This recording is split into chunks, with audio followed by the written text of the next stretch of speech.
আসসালামু আলাইকুম। একেবারে ছোটবেলা থেকে মাছ ধরা আমার একটা নেশা বলতে পারেন।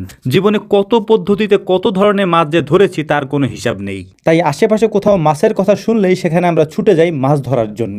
গত কয়েকদিন আগে আমাদের পাশের এলাকা থেকে আমাদেরকে দাওয়াত দেওয়া হয়েছিল মাছ ধরার জন্য, অর্থাৎ বিলে পোলো দিয়ে মাছ ধরার জন্য।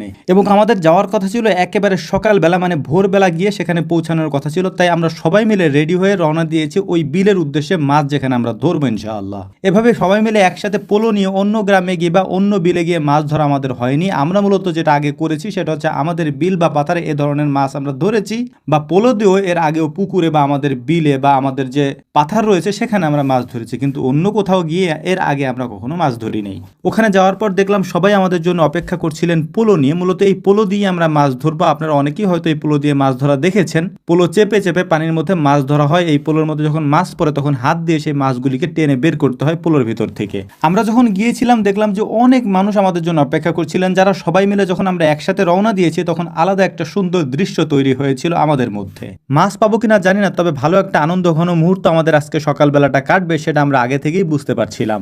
এখানে এসে পোলো চাপার পর যে মাছগুলি আমাদের পোলোর নিচে পড়ছিল বা যে মাছগুলি আমরা ধরছিলাম এগুলি মূলত কার্প জাতীয় মাছ। এগুলি এবছরই কোনো ঘেরে ছাড়া হয়েছিল, সেখান থেকে এই মাছগুলি এই বিলের পানিতে চলে এসেছে। সেই মাছগুলি ধরা হচ্ছিল, গ্রামের সবাই মিলে সেই মাছগুলি ধরছিল। আমাদের তেমন কোনো প্ল্যান ছিল না এভাবে মাছ ধরার, তবে আমরা গিয়েছিলাম মাছ ধরা দেখার জন্য। আমরা কয়েকটা পোলো নিয়ে গিয়েছিলাম, এই জন্যই মূলত এই পোলোগুলো দিয়ে আমরা মাছ ধরার চেষ্টা করছিলাম যে আমরা কিছু মাছ পাই কিনা। তো আলহামদুলিল্লাহ দেখতে দেখতে আমরা বেশ কিছু মাছ পেয়ে গিয়েছি। আর আনিস ভাইকে বলেছিলাম কয়েকটা ব্যাগ নিয়ে যাওয়ার জন্য, যেহেতু আমরা পাতিল নিয়ে যাইনি। আনিস ভাই এতগুলা ব্যাগ নিয়ে গিয়েছে যেটা আসলে দেখলে আপনারাও নিজেরাও অবাক হবেন।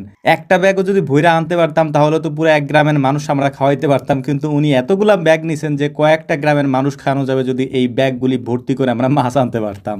মাছ পাই বা না পাই সেটা কোনো কথা না, তবে আমরা যে কয়েকজনে গিয়েছিলাম সবাই খুব আনন্দ করেছি, মজা করেছি। এত সকাল সকাল আলহামদুলিল্লাহ আমাদের সকালটা খুবই ভালো কেটেছে। এখানে এটা একটা অন্যরকম উৎসব মুখর পরিবেশে আমরা উপভোগ করেছি। তবে এখানে যারা এসেছিলেন বা এই গ্রামের মানুষ যারা ছিলেন তারা অত্যন্ত বিনয়ী এবং আমাদের সাথে খুবই ভালোভাবে তারা এই কাজটা করতে সাহায্য করেছেন এবং আমাদেরকে আপ্যায়নও করেছেন তারা আলহামদুলিল্লাহ। আমাদের যেহেতু কাজ ছিল তাই আমরা অল্প কিছুক্ষণ মাছ ধরে এখান থেকে উঠে গিয়েছিলাম। তারপর আমাদের সাথে বাকি যারা এসেছিল ওরা অনেকক্ষণ যাবত এখানে মাছ ধরেছে।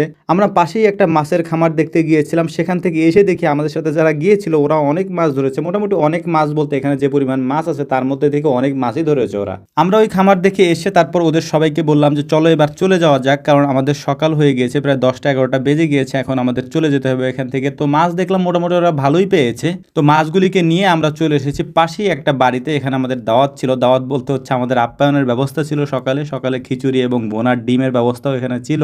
যদিও ছেলে মানুষের রান্না, আমাদের মতো করে ওরাও খুব সুন্দর করে রান্না করেছে। এর পাশাপাশি আমাদের সাথে যারা ছিল তারা তো খেয়েছেই, এর পাশাপাশি ওনাদের সাথে যারা এসেছিলেন তারাও আমাদের সাথে বসে খেয়েছেন আলহামদুলিল্লাহ। এখন যেহেতু গরমের সিজন একেবারে শেষের দিকে, শীত আসতে শুরু করেছে কয়েকদিন পরেই, এই জন্যই মূলত বিল পাথার পুকুরের পানি আস্তে আস্তে শুকিয়ে যাচ্ছে এবং মাছ ধরার মূল একটা মৌসুম আমাদের এখানে শুরু হয়েছে। তাছাড়া এখন যেহেতু আমাদের এখানে একেবারে পূর্ণাঙ্গ ফসলের সিজন, এই সিজনটাতেই সব থেকে বেশি ফসল বোনা হয় এবং লাগানো হয় আমাদের এই দিকে। তাই অন্যান্যদের মতো আমাদেরও এই সিজনে কাজের ব্যস্ততার কারণে সময় একেবারেই হাতে থাকে না। তো যাই হোক আলহামদুলিল্লাহ মোটামুটি ওখানে মাছ ধরার কাজ শেষ করে আমরা আমাদের পোলো এবং মাছ নিয়ে চলে এসেছি। বাড়িতেও দেখলাম যে মোটামুটি ভালোই আমরা মাছ পেয়েছি। তো যাই হোক আমাদের জন্য দোয়া করবেন। আসসালামু আলাইকুম ওয়া রাহমাতুল্লাহ।